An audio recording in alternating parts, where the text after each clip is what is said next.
Hola, mi nombre es Mariana Fuertes, soy estudiante de Ingeniería Industrial de la Universidad Nacional Abierta y a Distancia. Y el día de hoy estaré realizando un video que se basa en la sustentación de la presentación que realicé en Canva del curso Física Electrónica de la tarea 0. Temática de esta actividad tenemos que es la carga eléctrica. La carga eléctrica en el ámbito de la física se define como una propiedad de la materia la que está representada en las partículas subatómicas y se evidencia por fuerzas de atracción o de repulsión entre estas, a través de campos electromagnéticos. Las cargas eléctricas no pueden caerse ni destruirse. La cantidad de carga eléctrica en el universo es de manera constante, no cambia con el tiempo. Los materiales responden de distinto modo a la inducción electromagnética. Algunos de estos son conductores de electricidad y otros son aislantes, es decir, no la conducen. Esto quiere decir que algunos elementos con electromagnética son independientemente a estos, otros son dependientes a estas. Tenemos que existen dos cargas, carga positiva y carga negativa. Tenemos que los electrones contienen carga positiva y esto se representa como 1E positivo. Los protones contienen cargas negativas, lo cual se representa como 1E negativo. Aquí tenemos una imagen, lo cual representa la teoría que estamos viendo. Aquí tenemos que cuando ambas cargas tienen signos negativos y signos positivos, se repelen, es decir, se esparcen. Cuando una de estas, tiene carga positiva y carga negativa, se atrae. Otra temática de esta actividad es la ley de Coulomb o principio fundamental de la electricidad. Tenemos que la ley de Coulomb en el ámbito de la física se utiliza para calcular la fuerza eléctrica que actúa entre dos cargas que se encuentran en reposo. Con esta ley se puede predecir cuál será la fuerza electrostática de atracción o repulsión existente entre dos partículas según su carga eléctrica y la distancia que existe entre estas dos.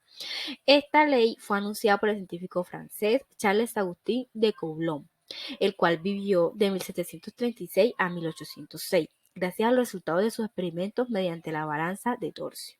La fórmula para calcular esta ley es igual a K Q por Q sobre R al cuadrado. Esto quiere decir, la F representa la fuerza electrostática, la Q la carga eléctrica, la cual cumple un papel de 1 y 2, la R la distancia entre los centros de carga y la K la constante de Coulomb.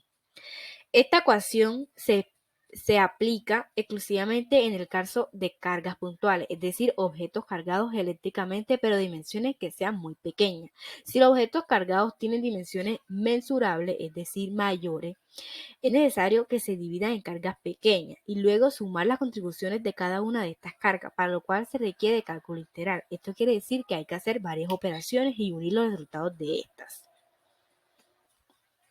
Ok, aquí tenemos la diferencia de potencial. Tenemos que la diferencia de potencial, o también llamada voltaje o tensión, es la capacidad del cuerpo cargado para realizar trabajos mediante el suministro de electrones o de su eliminación. Es un trabajo que se almacena en el cuerpo como potencial eléctrico para que el cuerpo objeto realice el trabajo ejerciendo una fuerza de atracción o repulsión sobre partículas cargadas. Tenemos que este es el impulso que necesita una determinada carga eléctrica para poder fluir adecuadamente por medio del conductor o en un circuito eléctrico, o corriente que se detendrá cuando los dos puntos logran igualar su potencial eléctrico. La fórmula para hallar la diferencia potencial es igual a B, que es igual a W sobre Q. Esta ley se conoce como la ley de OHM. De la fórmula podemos definir estas siglas como B es igual a la diferencia de potencial, W es igual a la energía transferida o trabajo hecho y Q es la cantidad de carga que existe. Otra temática que tenemos es la intensidad corriente. Tenemos que la intensidad corriente es la cantidad de carga eléctrica que pasa a través del conductor por unidad de tiempo, lo cual tiene que ser por segundo. Por lo tanto, el valor de la intensidad es instantánea. La unidad de medida de la intensidad corriente es en amperios, lo cual se representa con A mayúscula.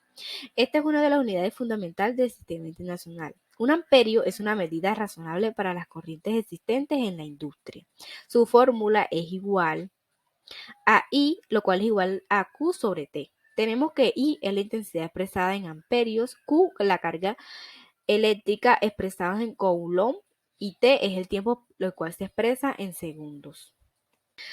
Aquí tenemos más información de la intensidad corriente, lo cual dice que está definida como el flujo o el constante movimiento de electrones a través de un mismo lugar o un mismo medio conductor. Aquí tenemos la representación gráfica de esto, donde vemos que los electrones están de manera igual, donde se desplazan organizadamente y desorganizadamente cuando se dispersen. Otra temática es la densidad corriente. Tenemos que la densidad corriente es la cantidad de corriente por unidad de área a través de un mismo conductor. Se trata de una magnitud vectorial y su módulo está dado por el cociente entre la corriente instantánea que atraviesa la sección transversal del conductor y el área de la misma. Por lo tanto, se define como la siguiente fórmula. Esto representa la letra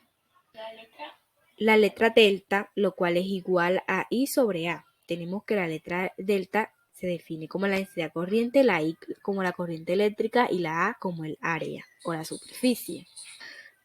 Tenemos que la dirección del vector densidad de corriente es el del vector normal unitario al área de sección transversal n. Y por último, el sentido es el mismo que tiene la corriente, que por convención se toma como el que tendrían los portadores de carga positivo. Aquí tenemos una imagen que representa la temática. Y para finalizar, la última temática de este video será la resistencia eléctrica, la cual dice que la resistencia eléctrica junto con los amperios y los voltios en el ámbito de la electricidad son conceptos de gran importancia. La resistencia eléctrica es la oposición que reciben los electrones cuando se desplazan en algún material. Esta oposición se mide en la letra omega. Aquí tenemos una imagen alusiva a la teoría, lo cual aquí podemos observar, lo cual señalé que aquí hay una retención entre los electrones. Aquí tenemos más información de la resistencia eléctrica, donde dice que los materiales con mucha resistencia eléctrica se consideran aislantes, como lo pueden ser los plásticos y la cerámica. Los materiales con baja resistencia eléctrica son llamados como conductores, ya que estos permiten el flujo de electrones como lo son los metales, lo cual son los hierros, el bronce, el cobre. Y aquí tenemos la fórmula de la resistencia eléctrica, lo cual es igual a P L sobre A, lo cual R es la resistencia del material, P es la persistividad eléctrica, L es el largo y A es la sección transversal. Esto fue todo, espero que les haya gustado mi video, queridos tutores y queridos compañeros. Nos vemos en una próxima ocasión. Feliz resto de semana.